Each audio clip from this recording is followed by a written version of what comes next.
menjalin hubungan dengan lawan jenis,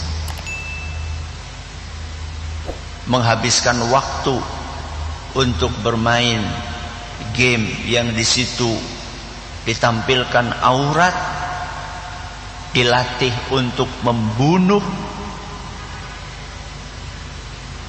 dan mendapatkan apresiasi ketika berhasil membunuh orang. Banyak sekali game-game yang seperti itu. Kalau berhasil menembak di kepala persis, maka akan mendapatkan poin lebih tinggi. Anak kita dilatih membunuh.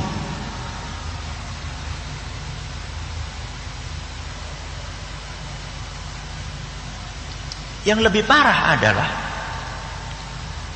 ketika orang tua sengaja memberikan gadget itu kepada anaknya karena orang tua itu tidak mau terganggu saat bermain gadget. Ini paling parah. Dia tidak mau mendengar rewelnya dalam tanda kutip anak, maka dia kasih gadget. Karena orang tuanya juga pengen main gadget.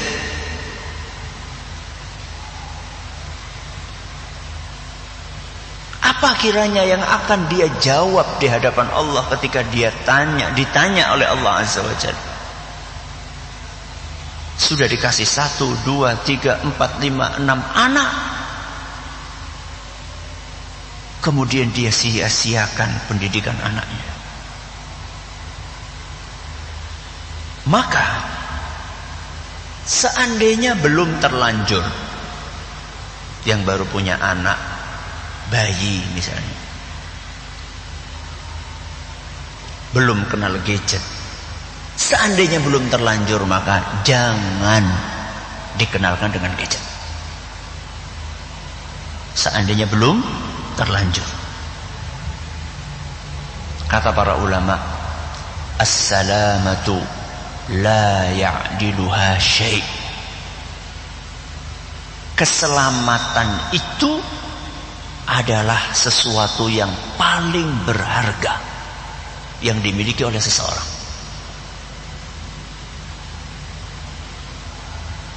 Dan ini kita mulai dari diri kita. Jangan membiasakan memberikan pegangan gadget kepada anak yang masih bersih, belum terkontaminasi dengan virus-virus tersebut. Masih ada kesempatan. Oke. Kalau sudah terlanjur, dan ini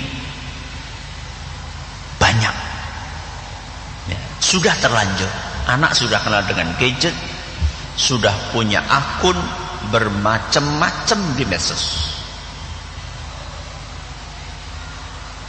dan kita pengen masuk surga. Kita nggak ingin terhalang masuk surga gara-gara ketidakmaksimalan kita dalam mengawasi anak kita. Apa langkahnya? 1, keteladanan. 1, keteladanan. Keteladanan dari siapa? Dari orang tua, ayah dan ibunya. Kalau kita bermaksud mengubah, melepaskan kecanduan anak dari gadget, maka awalilah dari orang tuanya. Suami dan istri harus satu kata, harus sepemahaman, memahami bahwa ini bahaya. Harus satu pemahaman dulu.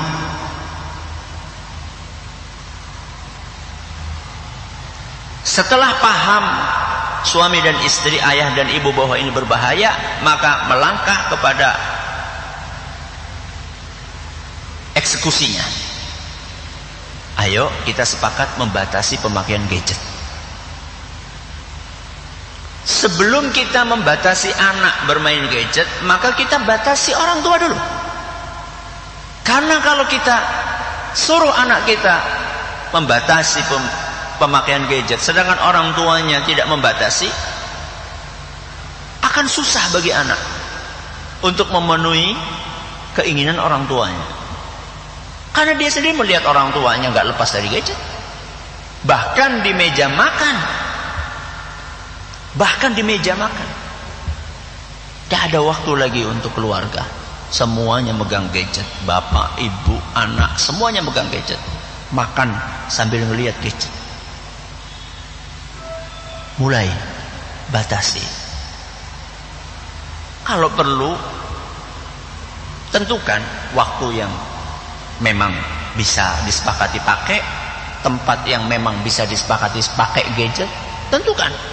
Misal di meja makan, di ruang makan nggak boleh, misal waktu makan nggak boleh, misal malam hari habis sisa nggak boleh, misalnya. Sepakati. Suami istri menyepakati. Begitu habis isya, masukkan HP ke tempat yang disepakati, dikunci tempat itu, ke ruangan atau lemari, kunci, bebas. Pada isya bebas HP, bersih.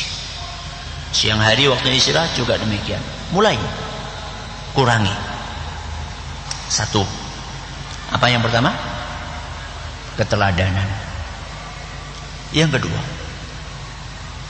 setelah kita bisa melepaskan atau mengurangi ketergantungan kepada gadget, maka langkah yang kedua adalah nasihat. Nasihat. Nasihat dari orang tua kepada anak. Mengapa ketergantungan kepada gadget tidak baik? Ini harus dijelaskan kepada anak.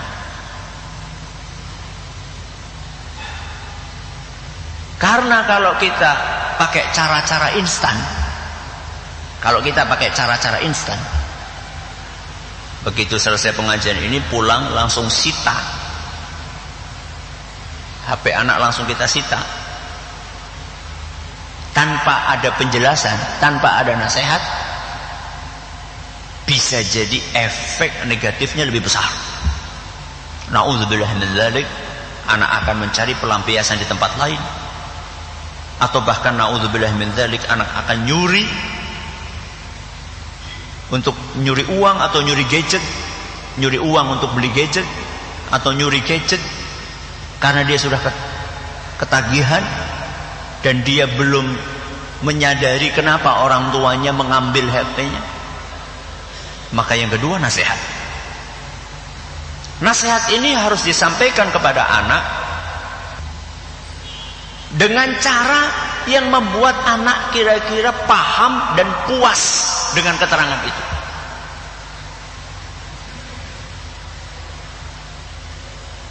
Bisa nasihat itu terkait dengan dunia, bisa terkait dengan akhirat.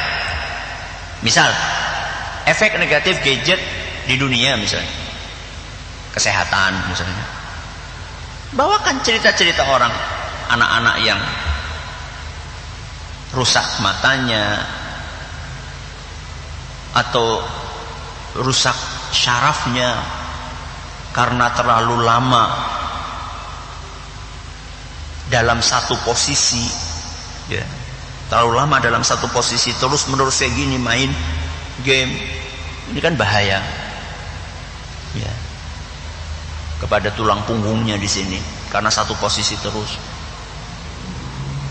Kemudian uang untuk beli pulsa, untuk beli kuota. Jelaskan pula efek sosialnya. Anak jadi tidak bisa bersosial dengan baik karena dia terbiasa pasif, tidak aktif. Beda kalau anak sosialnya bagus, dia ketemu orang aktif, dia berkomunikasi. Karena dia selalu pasif melihat HP terus gitu, jadi susah berkomunikasi dengan orang lain, sukanya mengurung diri di kamar. Sampaikan kepada anak, ini bahaya untuk masa depanmu. Ini urusan dunia. Urusan akhirat, nasihat bisa disampaikan tentang mata kita itu amanah dari Allah, hanya boleh digunakan untuk melihat hal-hal yang disukai sama Allah. Melihat wanita yang bukan mahram, aurat terbuka, itu enggak disukai sama Allah. Dan seterusnya, tentang surga, tentang neraka, sampaikan. Dan nasihat ini mungkin enggak cukup sekali disampaikan. Dan kita juga perlu mencari waktu yang kira-kira potensi nasihat untuk didengar itu besar. Cari waktu ketika anak lagi mood, bukan ketika anak lagi jengkel, lagi nggak nyaman. Cari waktu-waktu, sekali, 2 kali, 3 kali, berbagai cara. Sampaikan nasihat sedikit-sedikit, nggak langsung bruk gitu. Ini yang kedua. Yang pertama apa? Keteladanan. Yang kedua, nasihat. Yang ketiga, bertahap. Bertahap. Ada anak yang dalam sehari bermain gadget 10 jam. Kapan lepas dari gadget? Ketika tidur. Kalau enggak tidur, gadget. Anak yang seperti ini tentu enggak bisa secara ukuran manusiawi dilepaskan total langsung, itu enggak bisa. Perlu bertahap. Misal dia biasa 10 jam bermain gadget sehari misal, maka secara bertahap kita kurangi. Dia bisa mengurangi dari 10 jam menjadi 9 jam, berarti kurang berapa? 1 jam. Itu sudah prestasi. Jadi untuk mengubah sebuah kebiasaan itu biasanya membutuhkan apa? Proses, membutuhkan waktu. Tidak bisa instan. Mie instan aja nggak bisa instan makannya. Mie instan aja harus dibuka dari bungkusnya, disiram air panas, nunggu sebentar, campur bumbu. Itu padahal namanya mie instan. Apalagi mengubah kebiasaan, jelas nggak bisa instan. Begitu turun jadi 9 jam, maka kita apresiasi. Kalau perlu kita ajak anak kemana, nanti setelah bisa bertahan 9 jam, nanti kita turunkan lagi, begitu seterusnya. Setiap anak berhasil mengurangi durasi ketergantungannya, maka kita apresiasi. Begitu seterusnya. Ini yang keberapa? 3. Yang keempat, alternatif kegiatan. Apa? Alternatif kegiatan. Anak kegiatannya main gadget, maka kita sebagai orang tua perlu menyampaikan kepada anak bahwa kegiatan selain bermain gadget itu banyak. Kita kasih alternatif.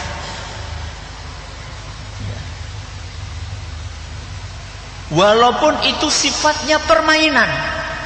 Jadi alternatif pengganti itu tidak harus hadir pengajian. Ya. Alternatif pengganti itu bisa bersifat permainan. Karena memang anak-anak suka apa? Bermain. Cuman permainan yang lebih bermanfaat dibandingkan main gadget. Dalam hal ini kita perlu tanya anak kita, kamu suka apa? Hobinya apa? Ada anak suka atau hobinya bersepeda. Ada anak hobinya Apa? Main bola. Kalau yang perempuan mungkin hobinya masak-masakan, ya. Maka kita sebagai orang tua memberikan alternatif itu. Dan bukan hanya sekedar menyampaikan, tapi juga memfasilitasi. Kita tanya, kamu suka apa nak selain main gadget? Aku pengen sepeda, belikan sepeda. Bisa aja sepeda ini sebagai reward. Sebagai reward, sebagai hadiah ketika anak itu bisa mengurangi ketergantungannya. Kamu kalau dari 10 jam bisa turun jadi 9 jam atau 8 jam, Abi belikan sepeda. Ayah belikan sepeda. Kemudian sepedaan bareng. Saya itu lebih suka melihat anak aktivitas fisik gitu ya, sepedaan kemana-mana, daripada ngelihat anak nongkrong megang apa? HP. Ya tentunya lebih suka lagi ngelihat anak-anak pada ngaji gitu loh. Ya jelas itu. Tapi kalau kita suruh milih antara dua anak, satunya layangan, ya, satunya di kamar main gadget, ya jelas lebih milih yang main layangan, aktivitas fisik, ya. Minimal itu mubah, ya, hukumnya mubah, boleh. Main sepeda hukumnya juga mubah, boleh. Kalau yang main gadget udah nyerempet kepada perbuatan dosa maksiat, karena memang realitanya tontonannya adalah hal-hal yang negatif, dominan hal yang negatif.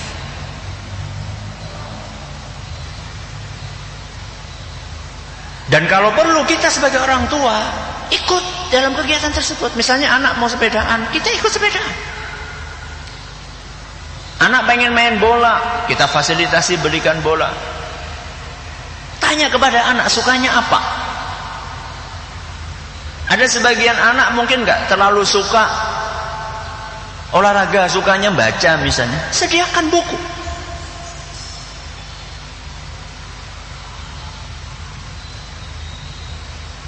Saya kasih contoh ya, anak saya punya karakter beda-beda. Ada yang sukanya olahraga, ada yang sukanya baca buku gitu.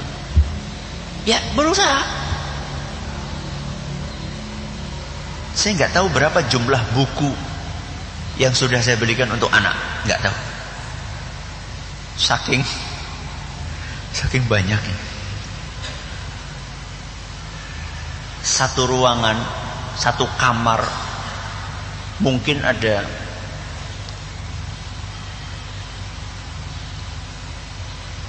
3 kali 4 berapa? 12 rak. Satu rak isinya 5 saf. Berapa itu?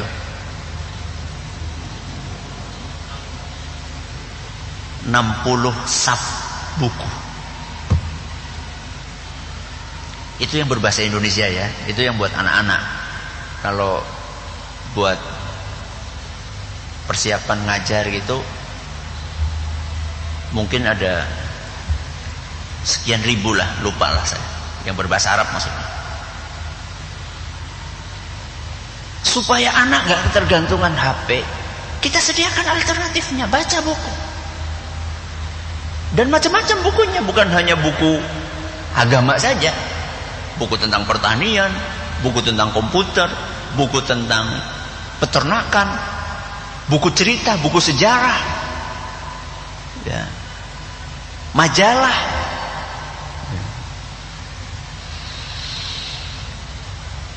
Baik. Ini alternatif kegiatan. Yang kelima, doa. Apa? Doa. Ketika doa kita taruh di nomor 5, itu tidak berarti doa adalah sesuatu yang tidak penting. Doa adalah sesuatu yang sangat penting. Pertama, kedua, ketiga, keempat, kadang-kadang kita ketemu dengan tembok tebal. Kita berupaya membujuk anak, mengurangi, nggak bisa. Kita kasih alternatif kegiatan, nggak mau.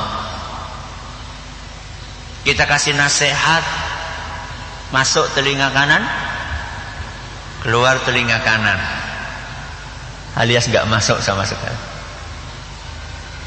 Maka doa, karena yang bisa membuka hati anak kita adalah Allah Azza wa Jalla.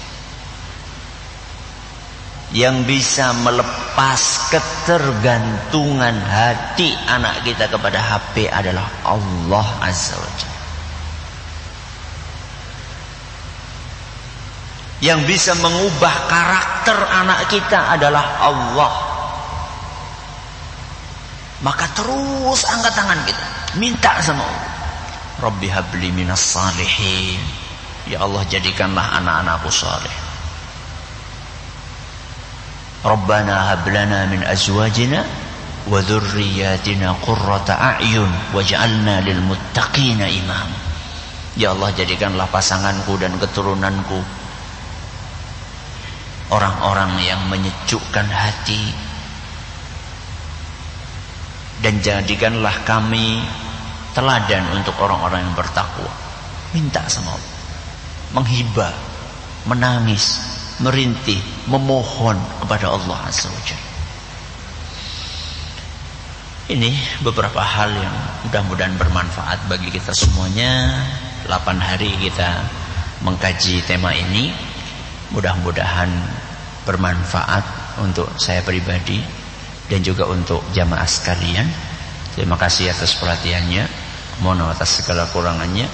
Kita akhiri dengan doa kafaratul majlis. Subhanakallahumma wa bihamdika asyhadu an la ilaha illa anta astaghfiruka wa atubu ilaik. Assalamualaikum warahmatullahi wabarakatuh.